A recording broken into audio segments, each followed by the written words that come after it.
vamos, sem mais delongas, começar a nossa noite aqui, convidando um cara que eu sou mais do que suspeito para chamar, né? Como eu disse para vocês, o evento tem aproximadamente 4 anos, e eu sempre tive vontade de chamar o cara, mas aquela coisa, né?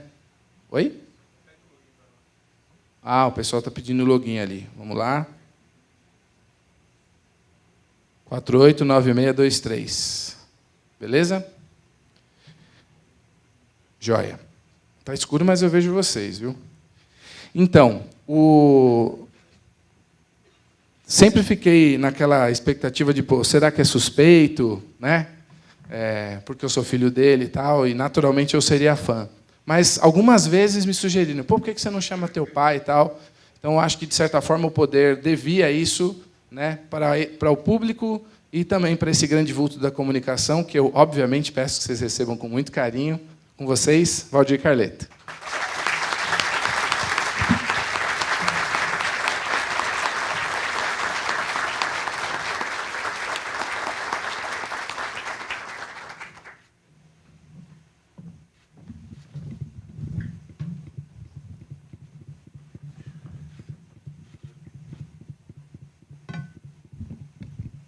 Vou tirar o rabichinho aqui, porque, por enquanto, está funcionando tudo bem, né? A tecnologia é maravilhosa, mas às vezes nos prega peças. Esse é o meu.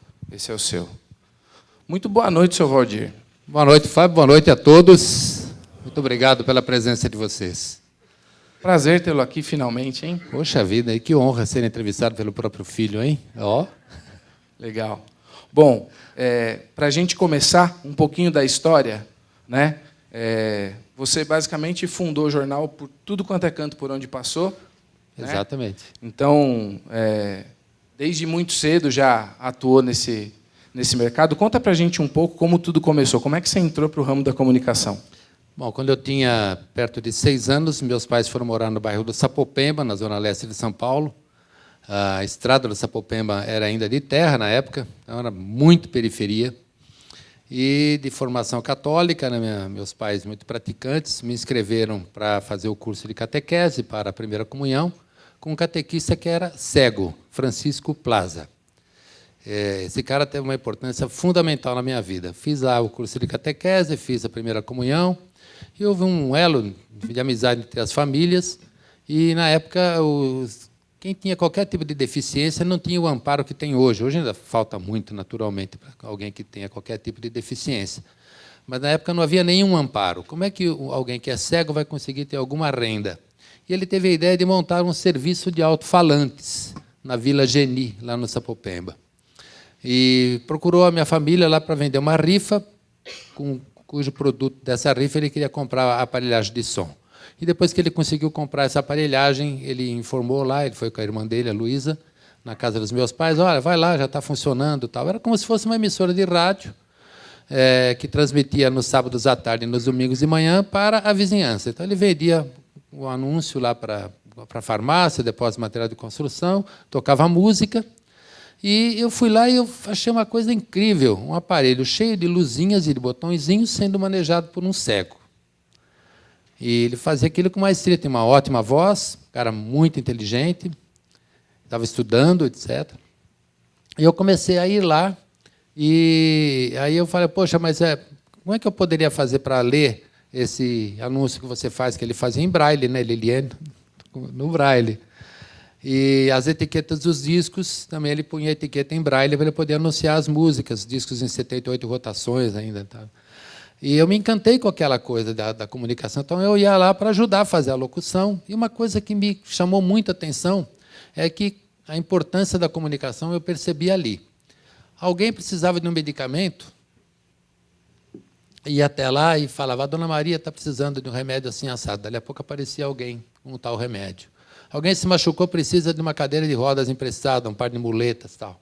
E eu percebi ali o quanto que a comunicação podia ser útil na vida das pessoas. Eu tinha 13 anos de idade, 12 para 13 anos, quando aconteceu isso. E aí, as coisas que aconteciam um pouco além do terceiro quarteirão, as pessoas não sabiam. Então, ele promovia gincanas, etc. e tal. Eu falei, poxa, está vindo pouca gente, mas é porque o som só chega até ali e tal, né? Se a gente fizesse um jornal, mas isso custa caro, tal. Falei, bom, se fizesse mimeografado. Aí pesquisou lá de um jeito lá, como é que comprou um mimeógrafo, e aí eu ajudava a fazer, bater o stencil lá, redigia, né, as notícias falando do show que ia ter com um artista do bairro lá, ou ia ter uma gincana do Dia da Criança, ou coisa assim. E ali surgiu o Plazinha, que ele era o Plaza, então fez o jornal Plazinha. Esse foi o seu primeiro jornal? Foi o primeiro jornal mimeografado, e dali, por onde eu passei, fomos criando jornal de bairro, de escola e tudo mais. O curso que as pessoas fazem na faculdade normalmente se chama comunicação social, né? E se o que o Plaza fazia não é comunicação social, não sei o que é, né? Era a mais pura acepção do termo, porque criava conexões importantes para quem precisava, quem podia ajudar, né? Esse cara se formou em pedagogia, em letras e em comunicação social. Foi repórter policial no rádio e teve coisas memoráveis que ele fez. Ele faleceu a questão de uns 4 ou 5 anos e ele foi policial civil e auxiliava em operações que a polícia dependia do sistema de telecomunicações. Ele foi um grande vulto. Viva o Plaza. Bom, você, a maior parte da sua carreira, não sei se é a maior parte, né, mas uma parte significativa a essa altura, né? O tempo passa, né? Eu parei para fazer essa conta só agora. Mas talvez a segunda maior parte da sua carreira foi como bancário. Eu, com 19 anos, ingressei no Banco do Brasil, por concurso público. Eu era recém-casado com a sua mãe. E entrei no Banco do Brasil. Essa conversa, né? Era recém-casado com sua mãe. Qualquer outro entrevistado falou, falando da minha mãe aí. Cara. Nós nos casamos em julho e em outubro eu ingressei no Banco do Brasil. Já tinha passado no concurso quando nos casamos, mas tomei posse em outubro de 72 e trabalhei no Banco do Brasil por quase 23 anos. E você é formado em? Eu fiz Ciências Contábeis das Faculdades Integradas de Guarulhos, atual FIG-Unimesp, e Comunicação Social na Federação das Faculdades Brás Cubas, em Mogi das Cruzes. Você vê como são as coincidências, né? As deusincidências, né? O comunicado. Eu nunca dei comunicado, poucas vezes dei comunicado de algum evento paralelo aqui. Aí, dessa vez, nossa amiga, nosso amigo, parceiros pediram, é um evento de contabilidade, né? Como as coisas... Mas não me dê um balanço para analisar, que eu não sei, viu? E você, desse tempo... dos quase 23 anos, quanto tempo você conciliou a carreira do banco com o jornal? 15 anos eu fiz as duas coisas. O banco era profissão, o jornal era hobby. E como é que começou o jornalismo como profissão? Um pouco por acaso, né? Vim morar no Parque Secap em 1975. Lá foi fundado o Conselho Comunitário do Parque Secap. Eu fui um dos fundadores. E precisava de alguma coisa que integrasse os moradores do SECAP, que falasse das atividades que estavam acontecendo e tal. E aí eu falei com o rapaz que era o presidente, Pedroso, na época, e eu falei, olha, se puder alguma coisa que eu possa ajudar aí na comunicação, escrever alguma coisa e tal, eu posso ajudar de alguma forma. Ele falou, não, vamos fazer um departamento de jornalismo, você vai ser o diretor. Eu falei, não tenho tempo para isso, mas ele acabou me convencendo, né? E aí nós fizemos um boletinzinho do Parque Secap, e esse boletim informava lá das coisas que estavam acontecendo, mas não tinha fotos. Aí as pessoas falavam, poxa, não dá para fazer com foto? Mas aí já vai ficar caro, já vai depender de anúncios. Tal. Então vamos, quem sabe a gente faz. Né? E tem uma equipe, e como geralmente acontece, a equipe tem 10 pessoas, mas tem alguém que carrega o piano, que éramos eu e a Beta. Igual trabalho de escola. E aí surgiu o jornal Comunicação para o Conselho Comunitário. Fizemos isso durante 13 meses. No 11º para o 12º mês, a diretoria toda do Conselho Comunitário se filiou ao PDS, que era o partido do governo do Estado, que tinha como governador biônico Paulo Maluf. Gente séria. E eu não gostava dele, né? Tinha 2 partidos na época. Você já sabia das coisas. Era a Arena e MDB, eu era mais simpático ao MDB, e a diretoria toda se filiou ao partido do governador para conseguir material esportivo para o Conselho Comunitário. Eu achei, poxa, não está certo isso, eu vou ficar fazendo jornal voluntário. Passar a noite na gráfica, depois, no dia seguinte, trabalhar o dia inteiro no banco para fazer política para o Paulo Maluf. Não, estou fora, vou parar de fazer esse jornal. E aí fui de anunciante em anunciante avisar que nós não íamos mais fazer o jornal. Vou fazer uma pergunta para você, antes da gente evoluir nesse assunto, que é uma coisa interessante, né? Quer dizer, você, lá no Sapopemba, viu como um cara poderia ajudar a comunidade a se conectar, Faltava isso naquela comunidade em que você estava chegando e que estava se formando. Na verdade, tinha o tal do Conselho Comunitário, que você também participou da fundação, né? Sim. Na verdade, você redigiu a ata. Eu fui o secretário da Assembleia Geral que fundou o Conselho Comunitário. Então, eu redigi a ata de fundação em 1977. Esse é o rascunho da ata que está guardado lá nas minhas coisas da história do Parque Secap. E aí, com isso, começou... E aquele foi o primeiro boletim que foi feito no Conselho Comunitário, lá em agosto de 78, número 1. Tem um negócio interessante sobre essa passagem ainda do Conselho, né? Eu mesmo morei no Secap quase metade da minha vida e não sabia, né? Tem alguém do Secap aqui? Tem, né? Então, para quem é do Secap e não sabia, ele me contou. Os condomínios têm nomes de estados, né? E a ideia era fazer como uma... como se fosse um congresso nacional. Cada condomínio tinha 2 conselheiros efetivos e 2 suplentes fazendo parte do Conselho Comunitário. Então, o Conselho Comunitário teria representante de todos os condomínios. Quer dizer, é uma ideia muito interessante de participação comunitária, né? De exercício de cidadania. Como eu tinha falado no começo aqui, né? Em cada lugar por onde você passou, você fez um jornal, né? Então, o primeiro foi o Plazinha. Depois, no Colégio Estadual Anne Frank, no Brás, onde eu fiz ginasial e colegial, atualmente ensino fundamental, segunda fase do fundamental e ensino médio. Eu estou falando uma linguagem que muita gente não vai entender, né? Que é ginasial e colegial. Lá fazemos, no terceiro, quarto ano do ginásio, né? Nós começamos a fazer o crânio. Crânio era uma língua, uma gíria da época, né? Que dizia, o cara é crânio, né? Voltou, né? Alguém Voltou, que é inteligente. Né? Voltou essa gíria, crânio? Seus alunos também não. Então não voltou nada. Então, a equipe que fazia trabalhos em conjunto, tal, da sala de aula, tinha o nome de equipe Crânio. E dali surgiu fazer o jornal Crânio, que era mimeografado. O logotipo era formado por tipos de letra da máquina de escrever. Né? Aí tem o vilão aqui. O vilão foi no Banco do Brasil da Vila Maria, quando o jornal Estado de São Paulo começou a ser chamado de Estadão. Nós fizemos uma corruptela. Né? Se eles têm o Estadão, na Vila Maria nós temos o vilão.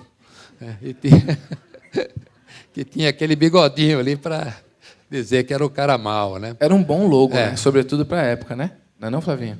Era um bom logo. 1975.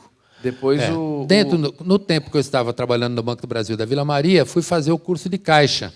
Esse curso leva 2 meses, né? Curso de Caixa Executivo, que era chamado então de CAIEX, pelo Banco do Brasil. E do curso, das 2 turmas que formavam esse curso, a turma 454 e 455, fizemos um jornal para integrar o pessoal que trabalhou, que participou desse curso das mais diversas cidades do estado de São Paulo. E aí fizemos esse jornalzinho bem marreta, lá com esse nome de Caixote. Logotipo feito na BIC. Raiz. Caixote. E aí aqui tem o Guaru Baby, porque quando eu me transferi para o Banco do Brasil de Guarulhos, em 1976, e tinha o clube do Banco do Brasil, que muita gente de Guarulhos frequentou, na Vila Rio de Janeiro, a AABB, e aí resolvemos fazer um jornalzinho lá para integrar as pessoas, os funcionários do banco com as atividades da ABB, então eu chamava, era o órgão de informação e cultura da Associação Atlética Banco do Brasil Guarulhos. Por que Baby? Foi uma forma que nós encontramos de colocar as letras B e B do Banco do Brasil. Né? E quem começou me ajudar a fazer esse jornal na época foi o José Augusto Pinheiro, que muita gente aqui deve conhecer, que é mestre de cerimônias em Guarulhos. E, embora não tenha formação em jornalismo, fez direito, mas é um craque aí da comunicação que começou pela minha mão, com muito orgulho, fazendo o Guaru Baby. Como diria o Faustão, o professor de oratória do Paulo Manso, certo? Então, uma grande cara, Augusto. E aí no Secap Comunicação. E no Secap Jornal Comunicação. E aí, como os anunciantes ficaram penalizados. Como é que vai parar? O jornal está indo tão bem, está legal. O seu Ronaldo Sarraceni, da Guaru Esporte, anunciava comigo, falou, não, poxa vida, ele tinha me falado, não tenha ilusão, porque em Guarulhos nada vai para frente. Tá? Alguma coisa começa a ir para frente aqui, o Pascoal Tomeu dá um jeito de comprar e fazer parar. mas eu acho que você devia fazer um jornal. Está indo bem, pô, abre uma firma. Fala, pô, o Banco do Brasil não deixa funcionário ter firma, não pode ter. Põe a sua mulher. Ah, minha esposa é italiana, a lei brasileira não permite que italiano tenha... Ah, então acho que não vai dar mesmo. Poxa, mas é uma pena. Tal. E aí, conversando com meu irmão trabalhava no laboratório Reixt, fabricante da Novalgina, ele era operador de computador à noite lá.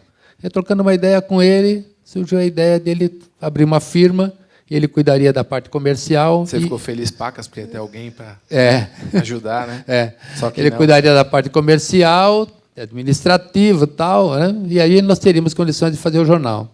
A Beta me ajudava na venda dos anúncios, tirar foto, entrevistar pessoas. Na distribuição, muita gente que eu vejo hoje de cabelo branco foram garotos, na época, no Secap, que distribuíam um jornal de porta em porta em todos os apartamentos lá.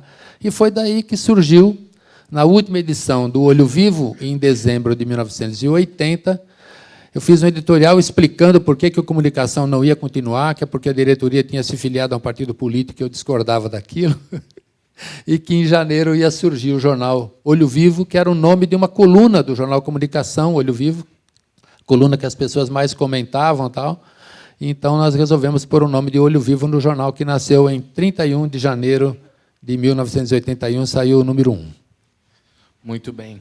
E aí, nessa época, essa questão da independência foi um ponto-chave, né? Talvez, não sei se foi o primeiro, mas... certamente foi um marco de uma trajetória que sempre se firmou pela independência. Né? Exatamente. Como é que foi esse lance da saída do...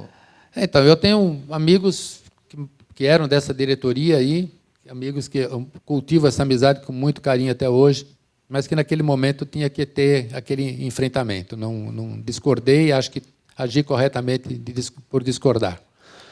O jornal acabou... dando uma projeção ao meu nome dentro do Parque Secap, e fez com que eu, em 1982, me filiei ao PMDB. Foi formado um núcleo do PMDB no Parque Secap, e me convidaram a fazer parte, e eu me filiei ao PMDB e fui candidato a vereador em 1982, enfrentando o então presidente do Conselho Comunitário, que era um delegado de polícia aqui de Guarulhos, doutor Martins. Ele foi candidato pelo partido do Maluf, e eu fui candidato pelo PMDB. Ele chegou a se eleger em algum momento? Não. Né? Eu tive 5 vezes a votação que ele teve naquele ano, mas eu tive 1.559 votos em 1982. Era muito voto, porque o Parque Secap tinha 3.000 eleitores votando em Guarulhos só. Então, foi uma campanha sem dinheiro e com muito êxito, graças à forma como as pessoas ajudaram a fazer a campanha lá. Então, foi um enfrentamento, e assim... Não vou dizer que tenha sido Tução contra 1 milhão, que é um slogan de muitos candidatos, mas o partido do Martins, né, era o partido do governo do Estado. Ele teve todo o apoio que teve de material, etc. E tal, ele teve 400 e poucos votos, eu tive 1.559, foram 3 vezes e pouco a votação que ele teve. Ele tentou outras vezes, né? E nunca conseguiu chegar perto. E eu nunca mais fui candidato a vereador. Mas ainda teve uma outra candidatura, né? Não satisfeito. Não criei juízo suficiente em 1982. Então, em 1994, me filiei ao PSDB e fui candidato a deputado federal. Eu via as sessões da Câmara, e, com todo respeito ao vereador americano que está aqui, me agrada muito sua presença. Veio por sua causa. Valeu, americano. Honrado, americano. Com todo respeito ao americano, que acho que faz um...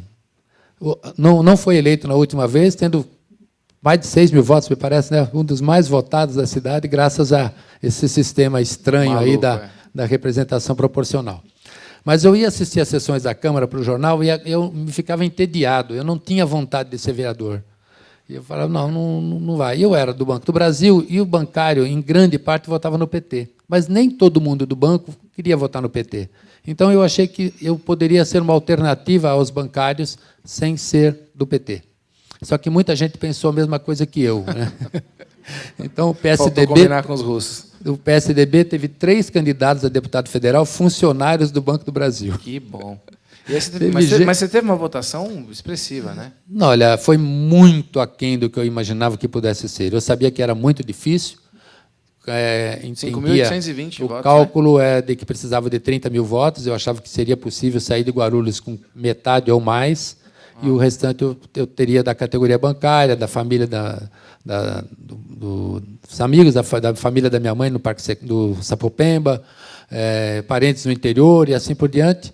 Eu tive 5.820 votos apenas, 3.012 em Guarulhos e 2.800 e pouco fora de Guarulhos. Mas na época ainda era voto pra caramba. A Dalila Figueiredo ficou na 5ª suplência com 28.800 votos. Né? Então, se eu tivesse chegado nos 30 mil, mas nos 5.800 foi uma experiência para nunca mais. Ótimo. Melhor assim.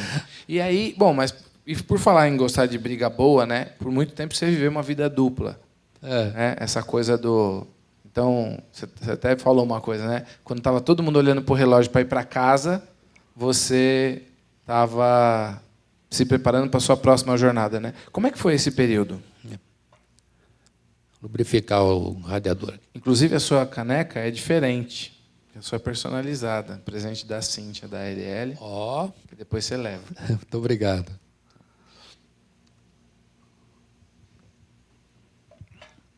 Em 82, quando foi para ser candidato a vereador, tinha uma regra do Banco do Brasil que é assim: você tem o cargo efetivo daquilo que você passou em concurso. E tinha um cargo da função, que já não era mais caixa, eu estava como auxiliar de supervisão. E o banco exigia que alguém que fosse candidato renunciasse a esse cargo. Você não pedia dispensa desse cargo, uma licença desse cargo durante a campanha. Você abria mão daquele cargo.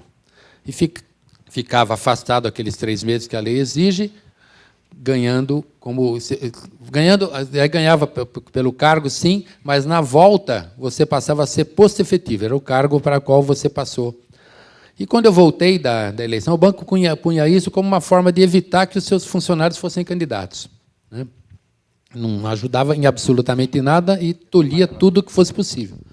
Na volta da campanha, sem ter sido eleito, eu cheguei à conclusão de que eu queria me dedicar mais ao jornal. Com o posto efetivo, eu trabalharia 6 horas, e não 8, como caixa ou como auxiliar de supervisão, eu trabalharia 8. Então, eu fiquei trabalhando 6 horas no banco e comecei a me dedicar mais ao jornal no restante do tempo. O jornal era mensal nessa época, depois ele passou a quinzenal, semanal, bissemanal. Teve um revés, precisou voltar a semanal, depois foi de novo para bissemanal, para trissemanal. Cada vez o jornal foi me engolindo mais. E chegou um ponto que eu estava trabalhando no câmbio, no Tatuapé, à noite, e entrava às 17 horas, e quando era 4h30, eu estava me preparando para ir para o banco para enfrentar a minha jornada, e meus funcionários começavam a olhar para o jornal, para o relógio, para ir embora para casa. E aquilo começou a ficar pesado. Poxa vida, eu trabalhava até 11h30 da noite, e as pessoas já estavam indo ao cinema, estavam namorando, estavam passeando. E aí veio um plano de demissão voluntária no banco, e eu entendi que era o momento de eu sair do banco, em 1995. No começo era só você e a minha mãe, né? No começo era só eu e a sua mãe. Assim depois, por bastante tempo, né? Olha, eu acho que uns 3 anos. Está aqui o Gilson Santos Ferreira, que trabalhou conosco em 83, 84, acho que uns 2 anos, fomos só eu e ela. Depois teve a Loredana Meca, teve o Gilson Santos Ferreira. O Gilson foi nosso fotógrafo, ele vendia anúncios e fazia distribuição. Só. Só isso. Se fosse hoje em dia, se fiz ele decidisse questão processar, se fosse hoje em dia, dava tudo, né? Trabalho escravo, dava tudo. É verdade. Porque eu trabalhava, o cara... Mas tinha uma parte muito divertida, né, Jussão? Cobrir as festas, fazer a social, que é terrível, né, cara? É um trabalho... Só não podia contar com ele no carnaval, porque hoje a época do carnaval, o carnaval falava mais alto. Agora, nós somos da época que a máquina fotográfica era filme. Não tinha essa moleza de digital, né? E o filme era caro pacas. E revelar era caro pacas. Então, era um negócio que era caro e complexo. Quando a galera já estava trilili nos eventos e ficava aquele tal de Gilson, tira uma foto minha aqui e tal, ele disparava só o flash. Pô, minha foto não saiu. Velou, né, Gilson? Eu fiz questão de convidar o Gilson. Tá aí o Santana também, que trabalhou conosco. Teve outras pessoas que eu pedi que viessem, mas que não tinham condições de comparecer. E me perdoe se tem alguém que eu esqueci de falar, que está aí da equipe do Olho Vivo. O Indião está aqui. Hã? Índio. O Índio Reis, Aparício Aqui. Reis. Né? O Ítalo que trabalhou lá. O Ítalo o Caê trabalhou que conosco trabalhou também, lá. e o Alexandre de O Paulo Alexandre de também, Paulo. que veio depois, mas iniciou no jornalismo pela nossa mão também. Tenho muito orgulho disso, trabalhei Alexandre. lá. Paulo Manso trabalhou no Olho Vivo. Não, trabalhou no Diário. Mas é tudo nosso, tá valendo. Quando o Olho Vivo estava virando o Diário, ele passou por lá, né? Tá certo. Então, porque o Gilson, ele era a cara do Olho Vivo durante muitos anos. A equipe de jornalismo era o Gilson Ferreira e o Castelo Hansen. Né? O Castelo Hansen é o jornalista mais completo que trabalhou comigo em toda a vida, sem nenhum demérito a todos os outros profissionais. Um cara assim muito diferenciado, sem formação, mas um craque para escrever, versátil. Olha, um dos melhores seres humanos que passaram pela minha vida. Um cara, realmente um mito, assim. Hoje em dia, para vocês terem uma ideia, um bom jornalista escreve quantas matérias por dia? Vai, Paulo? Uma? Duas, vai. O Castelo escrevia facilmente, sem exagero, 12 matérias num dia. Era bizarro, assim. E ele fazia sem informação. Quando você vê, de repente, ele estava lá, ele e Chico Xavier uma matéria. Você dava duas vezes de máquina informação, de escrever... Ele batia assim com os dedos e era uma delícia ler o texto do cara, né? Para vocês terem ideia da versatilidade do Castelo Hansen, em 1988, Pascoal Tomeu foi candidato a prefeito e o Castelo era funcionário do Olho Vivo. Ele me pediu se ele podia fazer um bico para acompanhar as visitas do Pascoal Tomeu nos bairros e escrever para a Folha Metropolitana sobre as visitas do Pascoal, e eu permiti que ele fizesse isso. E o Valdomiro Ramos tinha um jornal chamado Folha Guarulhense, que apoiava o Walter Luongo, que foi outro candidato. E ele quis que o Castelo escrevesse alguma coisa lá, mas ficava ruim o Castelo escrever no jornal, na Folha Metropolitana, e no jornal que apoiava o candidato concorrente. Aí o Castelo chama-se Aristides. Aí ele criou um apelido chamado, um pseudônimo, Ari Casagrande. Aí o Ari Casagrande escrevia na Folha Guarulhense, falando bem do Walter Luongo, escrevia na Folha Metropolitana falando bem do Pascoal Tomeu e escrevia no Olho Vivo falando mal dos dois. Zancando o pau. E era onde ele se deliciava, né? Era onde ele se deliciava. Quer dizer, vocês faziam... Bom, a gente já teve redação, sei lá, eu, com 10 pessoas fazendo... Né, 10, acho que chegamos a ter mais, talvez umas 15 pessoas para fazer tudo, né? Vocês faziam tudo com 3 pessoas. Exato. 3 pessoas. E aí tinha minha mãe no comercial, né? Sua mãe no comercial, tinha outras pessoas no comercial também. E ainda por cima, por muito tempo você fazia isso e só depois que você foi sair do banco para ficar só com... Não, teve o período que eu fazia faculdade em Mogi das Cruzes à noite, trabalhava período integral no banco e fazia o jornal não sei que hora. Bom, nós, para falar um pouco de periodicidade, você até falou, né? Foi mensal, depois quinzenal, semanal, bissemanal, trissemanal. Chegamos a fazer jornal diário. Sim. Né? Em 2007, isso foi transformado no Diário de Guarulhos. Teve um momento que a gente chegou a ter mais de 100 funcionários, quando a gente tinha operação no Recife.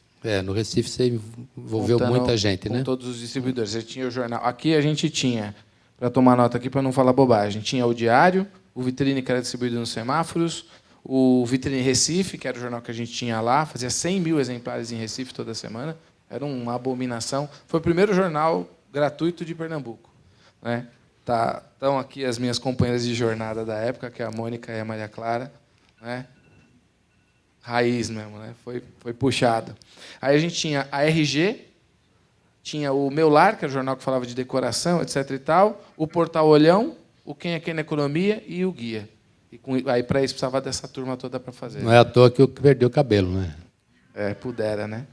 E, bom, aí teve um momento que o jornal foi crescendo, né? Naturalmente, com muito esforço de todo mundo que trabalhava lá e com essa coisa da demanda. Né? Acho que a sociedade sempre pedia mais, né?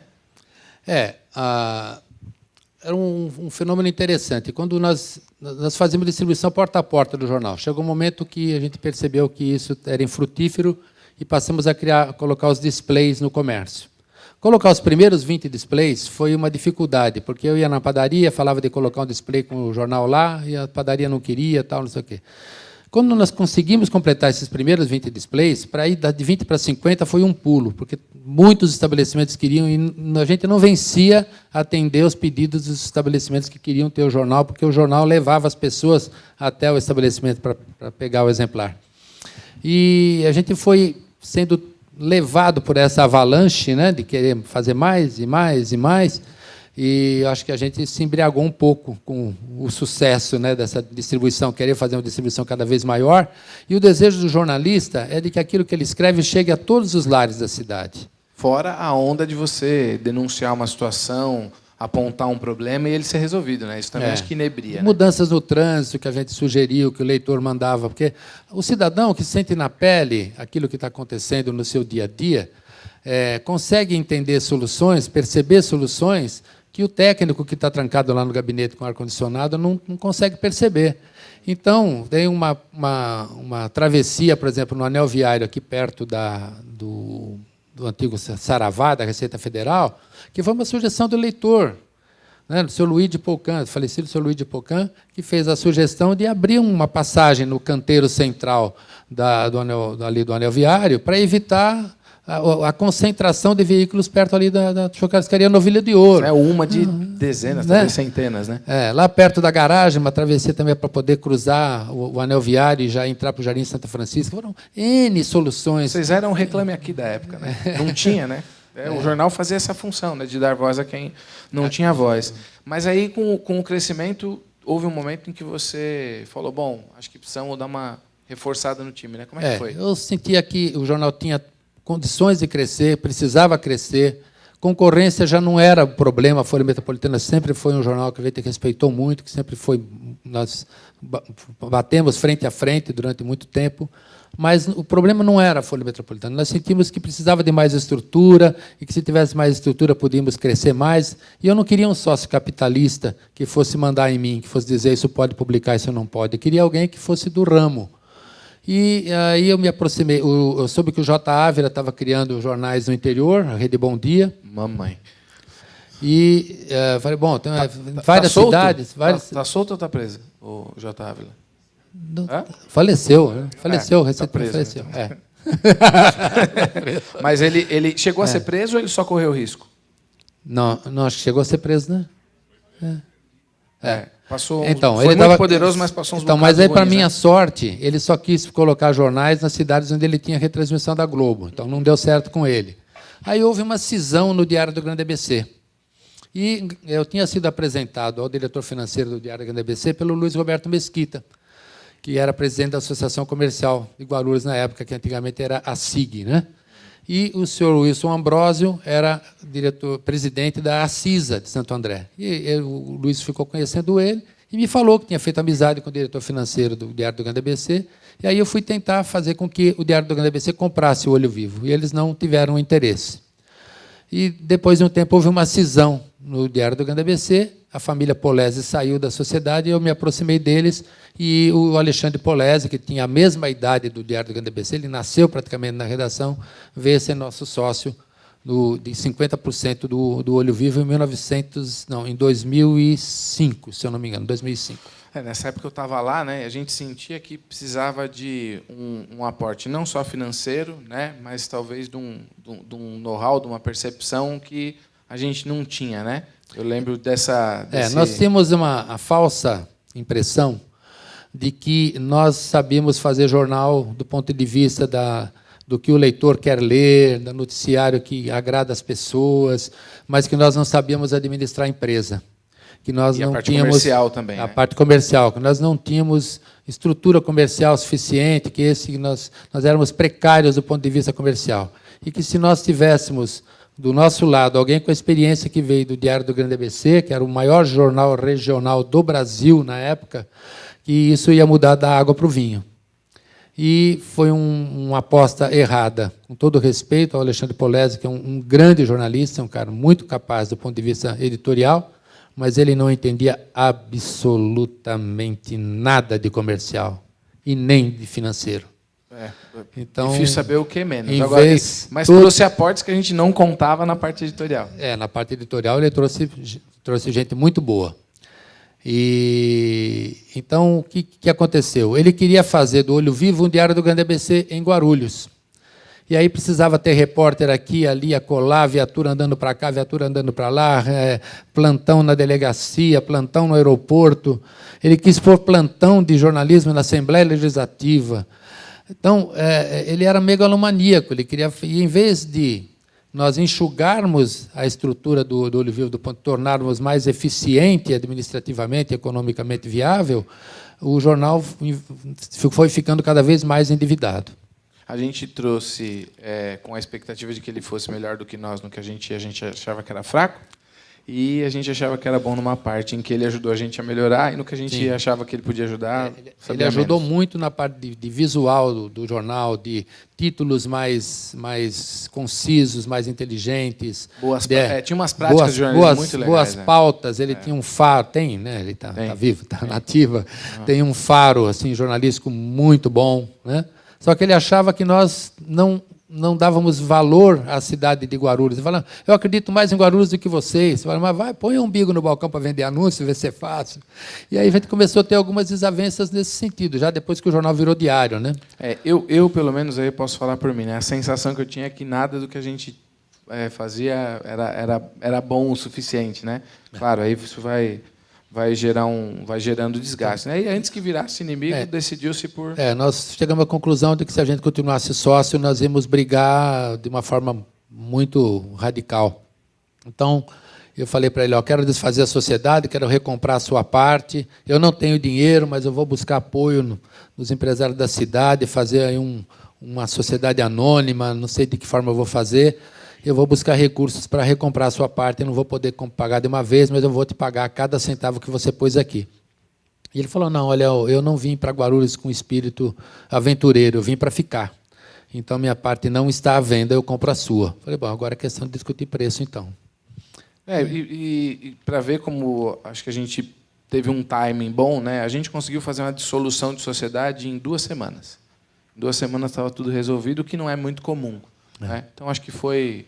E graças a Deus ele ficou com o jornal. Né? E ao fazer a sociedade, ele tinha indicado um advogado, que era de confiança dele, o Dr. Palma, que elaborou o contrato, etc. E tal. E na dissolução, ele falou, você pode indicar um advogado, que eu indico? Eu falei, não, vamos fazer pelo Palma. O Palma representou as 2 partes. Então, foi absolutamente amigável a nossa dissolução. E eu acho que teve uma coisa que Deus escreveu no contrato. Estabeleceu que nós podíamos fazer revistas, né? Nós saímos com a RG, que já era feita lá, e que nós podíamos fazer uma revista semanal, que era o Weekend, e que nós não podíamos mais fazer jornal, e não estabeleceu prazo para isso. Eu não queria te decepcionar, eu acho bonita a sua crença, mas quem escreveu isso no contrato fui eu. Não foi Deus, não. Se tinha uma coisa que eu queria poder acreditar, que você estaria livre de fazer jornal. Até parentes de 3º grau não podiam atuar como um empreendimento de jornal em Guarulhos. Eu sei que, do ponto de vista do Código Comercial, para isso é legal, né? Parece que tem que, no máximo, 5 anos, que eu poderia contestar essa cláusula depois, tal, mas eu falei, não, foi Deus que escreveu essa, não vou fazer jornal nunca mais. E não foi na trairagem, não. Eu perguntei para você se podia colocar isso. Não, tudo bem, não pretendo mesmo. E nós não pusemos nenhuma cláusula dizendo que ele não podia fazer revista, né? Meses depois ele estava fazendo revista, correndo conosco. Não tinha nem como, né? É do jogo, né? Mas aí veio... E essa cláusula da revista semanal também eu coloquei porque eu já tinha vontade de fazer, mas não tinha colocado o projeto na mesa, até porque eu tinha certeza que ele ia achar que era uma imbecilidade, e eu também achava um pouco que seria. Né? Mas deixa lá. Né? O Fábio usou o seguinte argumento para me convencer. Guarulhos precisa ter uma revista semanal. Está na hora de Guarulhos ter revista semanal. Ribeirão Preto já tinha a revista semanal, que continua, a revista Revide. Ele falou, se Ribeirão Preto, que é muito menor que Guarulhos, tem uma revista semanal, por que Guarulhos não? Ele falou, Guarulhos precisa ter, e, se não nós, quem vai fazer? Então, vamos fazer. No começo ele não queria, eu falei, eu vou fazer com ou sem você, assim, mas sem você e olha, bem mais rapaz, eu difícil. estou vendo a capa da número 1 da revista Weekend. Olha isso, cara. 9 de outubro. Eu não tinha sacado isso. Olha 9 de outubro de 2009, Arão Rubem de Oliveira, fazendo comida lá no Capanone. Cara. O rapaz do meio, eu não me lembro quem é. Esse aqui é o Emerson. Aqui da esquerda. Esse cara é o pai do Zezé. José Estevam Cury, que está aqui, na primeira fila. Cara, que bizarro. Olha ali o mestre Cuca. Primeira edição da Weekend, a gente falando... A gente vinha para isso, para falar de coisas do comportamento. Cara, como pode um negócio desse? Será? Ah, pode ser. Poxa Bom, vida. Zezé é freguês das revistas. A gente sempre que pode dar uma... Ei, Zezé. Nosso herói. Né? Mas deixa o Zezé. Bom, teve um período que a revista se chamava Guarulhos Revista. Por que Guarulhos Revista? Dois sentidos tem essa frase, né? A revista da cidade e Guarulhos Revista. Guarulhos vista de um outro jeito, vista com outros olhos. A revista surgiu para buscar mostrar para o guarulhense que ele tem dever, tem motivos de sobra para ter orgulho da cidade. Então, nós queríamos que a cidade fosse vista de uma outra forma. E essa foi uma das entrevistas que eu tive mais orgulho de fazer, o Ariano Suassuna, uma das mentes brilhantes que o Brasil teve. Um orgulho. Né? Essa edição, já depois... O nome RG foi ideia do Alexandre Polese. Né? É a revista Guarulhos, RG, vai dizer da identidade que a revista tem com a cidade. Né? Esse negócio do Guarulhos Revista eu acho legal porque foi um jeito de a gente também rever o jornalismo que a gente fazia. Porque os jornais eles destacavam muito mais os problemas que a cidade tinha. E as revistas vieram para dar esse verniz e falar das coisas boas para o guarulhense começar a tomar mais apreço pela cidade, até porque a gente percebia que tinha um novo guarulhense acontecendo. Né? Gente que vinha para a cidade com o intuito de ficar aqui, porque São Paulo vai ficando mais longe a cada ano, né? Por causa do trânsito, enfim. Então... Foi muito legal. A Weekend, eu acho que não é demais dizer que ela talvez tenha sido o nosso maior acerto, né, em toda essa jornada. Né? Sim, do ponto de vista de ter conteúdo que agrade praticamente a todo o público. Né? Bom, e aí você, em algum momento, a gente teve o olhão.com, né? Sim. Que, na época, o Olhão foi uma invenção, por assim dizer, do Luciano Maciel. Que hoje tem o Guarulhos. O domínio Olho Vivo alguém já tinha registrado, então nós não podíamos pôr o nome de Olho Vivo no portal. E o Luciano Maciel, que veio trabalhar conosco no comercial, foi nosso funcionário do comercial na época, e foi ideia dele colocar o nome de Olhão. Por que Olhão? Porque seria o Olho Vivo. O Olho Vivo tinha um alcance limitado ao número de exemplares que você conseguia distribuir. E pela internet você teria uma amplitude maior, você poderia chegar mais longe, por isso o nome Olhão. E aí, agora, nessa nova fase, depois das revistas, surge o Clique. Surge o Clique, que é nosso foco no digital. Tem o conteúdo das revistas e tem conteúdo todos os dias. E ele vem buscando fazer no digital que nós fazemos com o jornal impresso. Aqui, a gente tem alguns recortes aqui que vão aparecer ao longo do tempo. Isso aí foi uma campanha de arborização do Parque Secap que o Conselho Comunitário promoveu, que eu fui um dos coordenadores. Cada criança plantava a árvore e ficava com o padrinho da árvore. Esse foi publicado no jornal Folha da Tarde, na época. Né? Esse recorte é da Folha da Tarde. Então, nós procurávamos fazer com que essas informações das coisas que eram feitas no Parque Secap fossem publicadas de alguma forma na grande imprensa também. Na verdade, essa coisa de criar impacto sempre foi uma vontade. Né? Acho que desde quando você era menino, viu aquilo acontecendo no Sapopemba, né? E assim acho que foi com todos os veículos. Né? Essa foto eu escolhi para colocar. Aquela edição que mostrou Guarulhos vista do alto foram fotos feitas com drone, que um cliente nosso, que do Mix Sushila, da Avenida Brigadeiro Faria Lima, ele comprou um drone e ele me disse que quando eu precisasse ter alguma foto aérea que ele poderia fazer. Aí eu quis fazer uma edição inteira da cidade vista do alto e ele fez todas as fotos, só que eu acho que ele não pensava que a cidade era tão grande.